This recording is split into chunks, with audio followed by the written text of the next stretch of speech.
I upload 4 times a week, Tuesday, Thursday, Saturday, and Sunday. If you haven't subscribed, please consider doing so because we are multicultural here. We are inclusive. We do mostly synthetic wig related content. So it's what you need, it's what you want, and you should subscribe. Okay, if you already subscribed, you're one of my little doll babies. Hi, doll baby. How are you? So happy that you are here. Today I'm collabing with the Wig Company again because I love the Wig Company. The Wig Company, the Wig Company, the Wig Company. I don't know. I don't always know what I'm going to do or what. Today I am collabing with the Wig Company for this cutie, and I will put all the deets down below as to where you can get it, how much, where, how much. So this girl is luxurious. It's part of their statements line, exclusive to the Wig Company. And I have luxurious in the color F33/263, and the cap size is average. I have a whole Wig Company playlist that will be linked down below, so you can check out the different wigs that I have reviewed already. I have reviewed a lot. Pros and cons. This wig has definite pros and cons. First of all, the texture is a light yaki texture. It is a little bit of a textured wig. I love that because it just like gives a grip, and when you put it like this, it'll stay because of that grip. The wig cap is very comfortable. There's no combs. There's adjustable Velcro straps. All the clips of me getting this girl together will be after this part.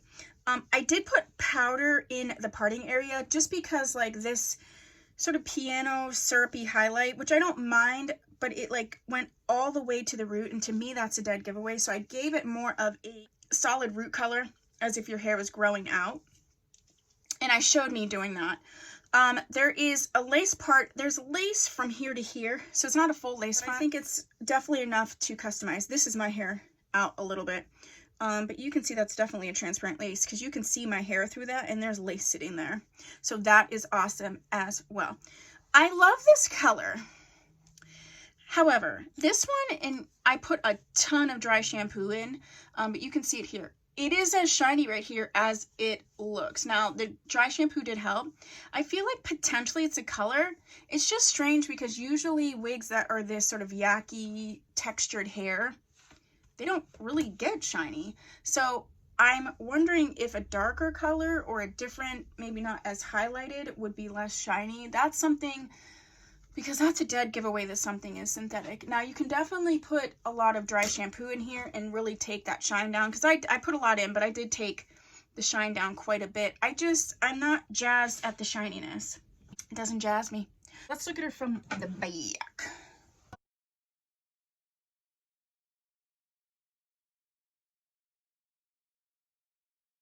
My hand's catching a little bit, but that's because of the dry shampoo that I put in here. I usually put these things up. I feel like this one would be cute just in a quick little updo. Maybe it wouldn't look as shiny. Let's check her out.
that is much better. I feel like one of the keys when I always put these wigs up, I always say I'm not going to put them up or change them, but I usually do. I love the base of this wig, the colors. I feel like with it up, it's not looking as shiny. This is my natural hair growing. My actual hair is growing back. If you're new here, you haven't watched, I do have alopecia and I have shaved all my hair off, but it is growing back and it's actually growing in, so I'm crossing my fingers. But oh yeah. I think a key to making synthetic wigs look natural is A, they can't be shiny. They can have luster, but not shine. And the other thing is to have it be a little bit messy. If you're going to put your hair up and your natural hair isn't going to be like perfectly coiffed, okay? I like it in this half up. I think this half up, half down style. This is definitely an everyday wig. I think with it half up, half down, the shininess is not as apparent at all. So that was a lot. So thank you so much to the Wig Company for partnering with me with Miss Luxurious. I definitely like this wig. I think it's just the color, to be honest with you, but the style, the texture, the fit, everything's great. I do like just a bit of lace in the front to customize. Again, I just think it is the color, which is easy to just get a different color or put some dry shampoo in. So other than that, I think this is a great pick, especially if this is a style that you enjoy. All the deets are down below. I will see you in my next video, okay? Bye!